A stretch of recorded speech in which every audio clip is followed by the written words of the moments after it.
That's it.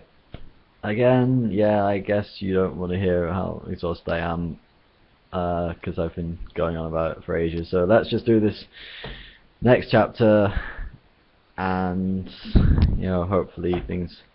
I have 2 more days of work this week, and then I get the weekend off. So just trying to keep alive. But anyway, chapter 14. Crap. Bring it home now. Oh, let's just go on anyway. The Heart of Gold fled on silently through the night of space, now on conventional photon drive.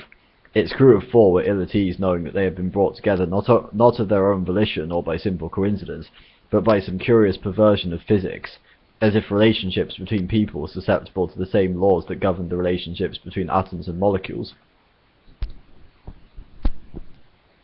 As the ship's artificial night closed in, they were each grateful to retire to separate cabins and try to rationalize their thoughts. Trillian couldn't sleep. She sat on the couch and stared at a small cage which contained her last and only links with Earth, 2 white mice that she had insisted Zaphod let her bring. She had expected never to see the planet again, but she was disturbed by her negative reaction to the news of the planet's destruction. It seemed remote and unreal, and she could find no thoughts to think about it. She watched the mice scurrying round the cage and running furiously in their little plastic tread wheels till they occupied her whole attention. Suddenly she shook herself and went back onto the bridge to watch over the tiny flashing lights and figures that charted the ship's progress through the void. She wished she knew what it was she was trying not to think about. Zaphod couldn't sleep. He also wished he knew what it was that he wouldn't let himself think about. For as long as he could remember, he'd suffered from a vague nagging feeling of being not all there. Most of the time he was able to put this thought aside and not worry about it, but it had been reawakened by the sudden inexplicable arrival of Ford Prefect and Arthur Dent. Somehow it seemed to conform to a pattern that he couldn't see. Ford couldn't sleep. He was too excited about being back on the road again. 15 years of virtual imprisonment were over, just as he was finally beginning to give up hope. Knocking about with Zaphod for a bit promised to be a lot of fun, though there seemed to be something faintly odd about his semi-cousin that he couldn't put his finger on. The fact that he had become president of the galaxy was frankly astonishing, as was the manner of his leaving the post. Was there a reason behind it? There would be no point in asking Zaphod. He never appeared to have a reason for anything he did at all. He had turned unfathomability into an art form. He attacked everything in life with a mixture of extraordinary genius and naive incompetence, and it was often difficult to tell which was which. Arthur slept. He was terribly tired. There was a tap at Zaphod's door. It slid open.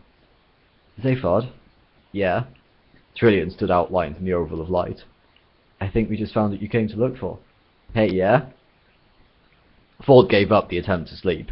In the corner of his cabin was a small computer screen and keyboard. He sat at it for a while and tried to compose a new entry for the guide on the subject of Vogons, but couldn't think of anything vitriolic enough, so he gave that up too, wrapped a robe round himself and went for a walk to the bridge. As he entered, he was surprised to see 2 figures hunched excitedly over the instruments. See, the ship's about to move into orbit, Trillingham was saying. There's a planet out there. It's at the exact coordinates you predicted. Zaphod heard a noise and looked up. Ford, he hissed. Hey, come and take a look at this. Ford went and had a look at it. It was a series of figures flickering over a screen. You recognize those galactic coordinates? Said Zaphod. No. I'll give you a clue. Computer? Aye, gang, enthused the computer. This is getting real sociable, isn't it? Shut up, said Zaphod, and show up the screens. Light on the bridge sank. Pinpoints of light played across the console and reflected in 4 pairs of eyes that stared up at the external monitor screens. There was absolutely nothing on them.